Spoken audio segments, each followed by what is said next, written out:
Welcome back. ગયા વિડીયોમાં એક મેગા ક્વેશ્ચન આવ્યો, કોમેન્ટ થ્રુ ખબર પડી કે ઘણા બધા મિત્રોનો સવાલ છે કે એક જગ્યાએ ટાઈમિંગ આવીને અટકી ગયું છે તો હવે મિનિટ્સને ઘટાડવી કેમ. તો આજના વિડીયોમાં એવી કેટલીક બાબતોની ચર્ચા કરશું કે જેનો તમે એપ્લાય ન કરતા હોય અને એપ્લાય કરશો તો તમારું ટાઈમિંગ છે એ ઘટશે. તો આજના વિડીયોમાં ગઈ ફિઝિકલ ભરતીની કેટલીક મેમરીઓ છે એના જ ફોટો લીધા છે. તો આ બધા તમારી સાથે જ તૈયારી કરતા ફોરેસ્ટ અને પોલીસ કોન્સ્ટેબલ અને પીએસઆઈની તૈયારી કરતા મિત્રો છે. ગઈ બેચમાં આપણે ત્યાં ફિઝિકલમાં આવતા. તો ક્યાંક ને ક્યાંક તમારે યારે આમની પણ હરીફાઈ છે અને એમની હરીફાઈ તમારી સાથે પણ શુદ્ધ હરીફાઈ. બધાએ પ્રેક્ટિસ કરે, બધાએ સરસ મહેનત કરે.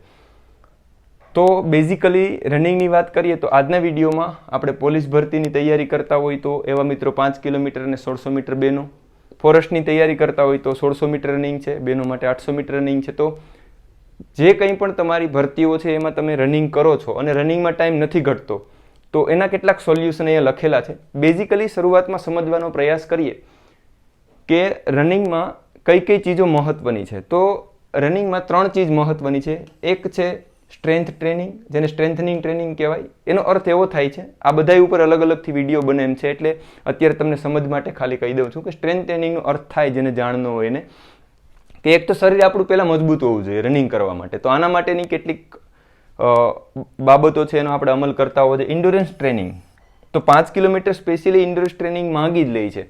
તો ઇન્ડોરન્સનો મતલબ થાય કે તમે કેટલું સળંગ લાંબુ દોડી શકો છો. અને બીજું છે સ્પીડ, કે તમે સ્પીડ માટે શું કરો છો. તો સ્ટ્રેન્થ ટ્રેનિંગ, ઇન્ડોરન્સ ટ્રેનિંગ અને સ્પીડ ટ્રેનિંગ, આ 3 પેરામીટર્સમાં જે વ્યક્તિ બરાબર પ્રેક્ટિસ કરતો હોય સમજીને, તો આનું રનિંગ છે એ સરસ જ હોવાનું છે. તો આપણે કેટલીક ચીજો આ વિડીયોમાં ચર્ચા કરીએ કે જેના કારણે આ બધી બાબતો છે એ તમારી એની અંદર ઇન્વોલ્વ થઈ જાય.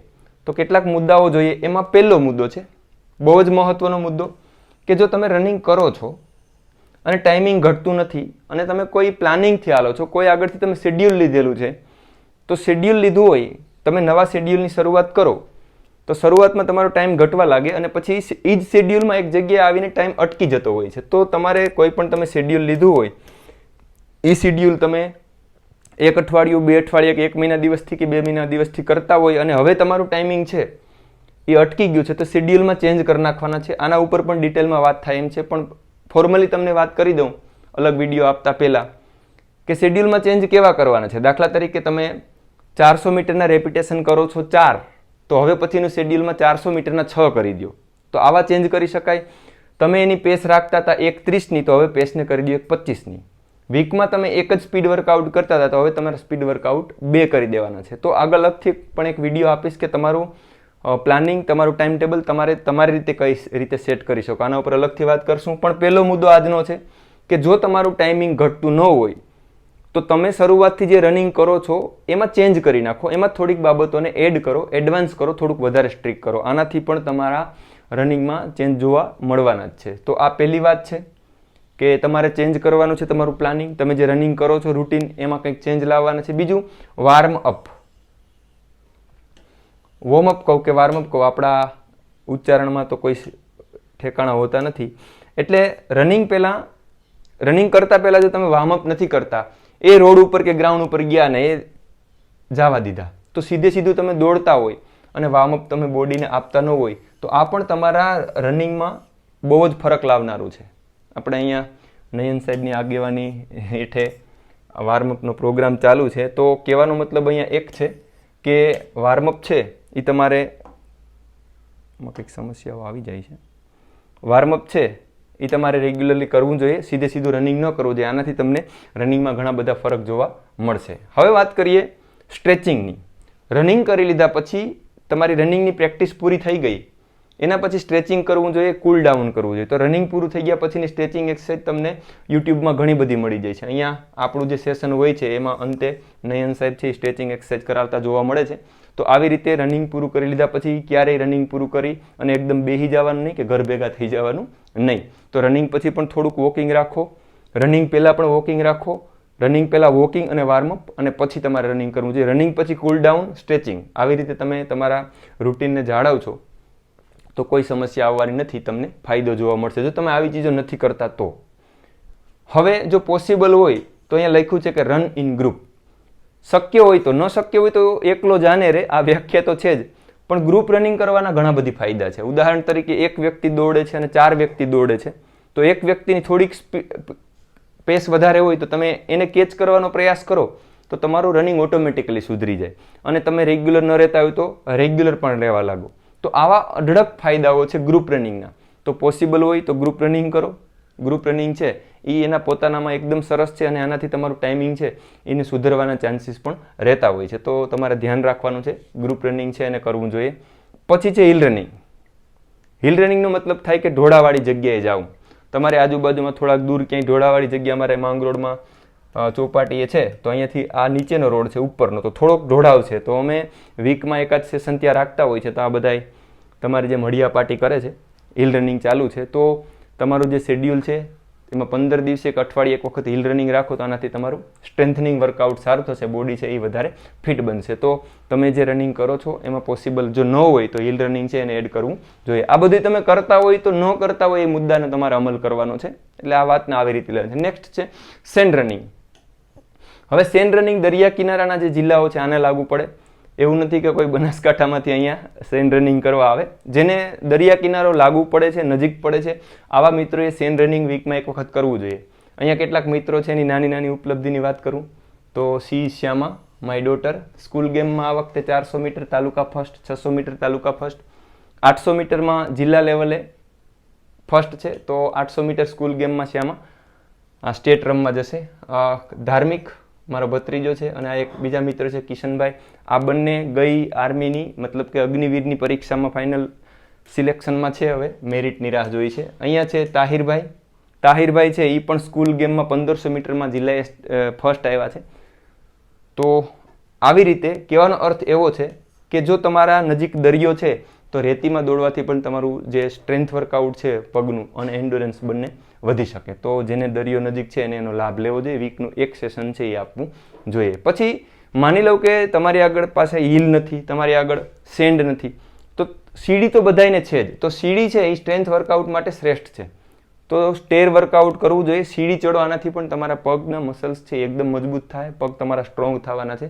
તો આને પણ તમે એડ કરી શકો, પણ એડ આયોજનપૂર્વક કરવાનું છે. એનો કહેવાનો અર્થ એવો નથી કે તમે ઓવર સ્ટેરિંગ કરો, સમજીને પછી આને એડ કરવાનું છે. નેક્સ્ટ છે લોંગ રન્સ. એન્ડ્યોરન્સ પાવર માટે લોંગ રન એકદમ જ જરૂરી છે. વીકલી એક લોંગ રન લેવું જોઈએ. તો અહીંયા મિત્રો છે બધા એ લોંગ રન માટે રેડી છે.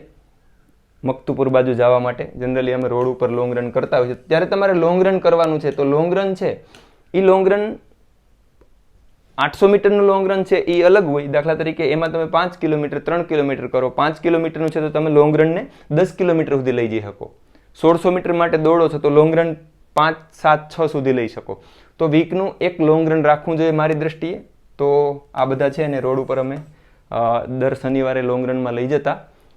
જ્યારે હું પ્રેક્ટિસ કરતો ત્યારનો આ એક લોંગ રન છે, હાફ મેરેથોન 21 કિલોમીટર છે, 1:27:57. પણ આ તો પ્રેક્ટિસ હતી. પણ કહેવાનો મતલબ એવો છે કે તમારું જે રૂટીન છે એમાં ક્યાંય લોંગ રન ન હોય તો લોંગ રનને એડ કરવું જોઈએ. નેક્સ્ટ છે રેપિટેશન વર્કઆઉટ.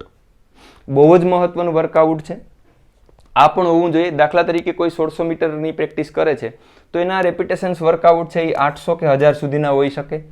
કોઈ 800 મીટરની તૈયારી કરે છે, 400 મીટરની તૈયારી કરે છે તો એના રેપિટેશન 400 ના હોય, 100 ના હોય, 200 ના હોઈ શકે. કહેવાનો અર્થ એવો છે કે જો તમારું 5 કિલોમીટરની પ્રેક્ટિસ છે તો તમે 2000 મીટર એટલે કે 2 કિલોમીટર સુધીના રેપિટેશન કરી શકો. 1500 ના સુધી એને લંબાવી શકો. 100-200 ના કરી જ શકો. પણ જેમ શોર્ટ રન આવે એમ રેપિટેશન છે એ નાના થતા જતા હોય છે. દાખલા તરીકે કોઈ 21 કિલોમીટરની પ્રેક્ટિસ કરે છે તો એનું રેપિટેશન 4 કિલોમીટરનું પણ હોઈ શકે. કોઈ 42 કિલોમીટરની તૈયારી કરે છે તો એનું રેપિટેશન 5 કિલોમીટરનું પણ હોઈ શકે.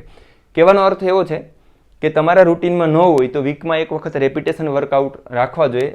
400 મીટરના રેપિટેશન તમે 4 કરી શકો, 5, 7, 10 જે થાય એ તમારાથી એક પેસ જાળવીને.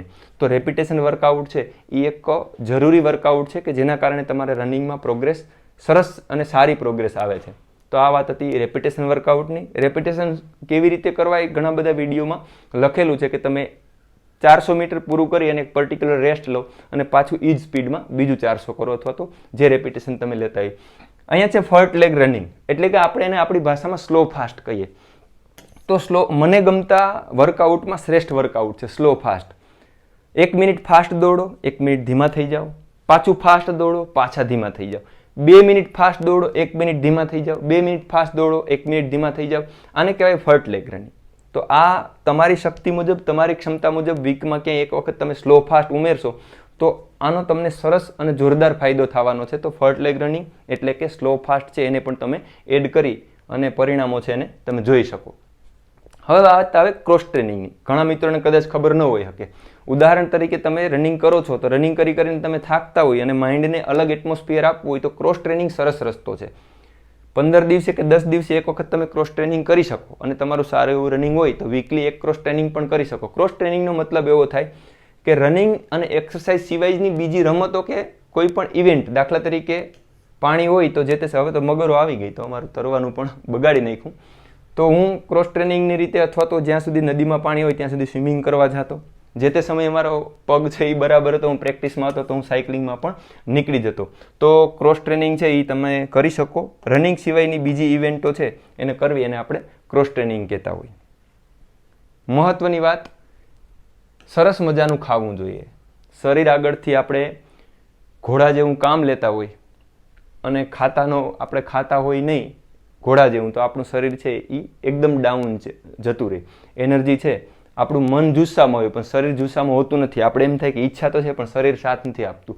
તો મહત્વની વાત છે, સારું એવું ડાયટ લો. તમને પરવડે એવું ડાયટ મળી જ જતું હોય છે. એવું નથી કે ફોટોમાં આપ્યું એવું હાઈફાઈ કંઈ કરવાનું છે, પણ એકદમ સાત્વિક અને શરીરને બધા વિટામિન્સ પ્રોટીન્સ મળી રહે આ પ્રકારનું ડાયટ તમારે સેટ કરવું જોઈએ. આનાથી પણ તમારું રનિંગ છે એમાં ફરક પડશે.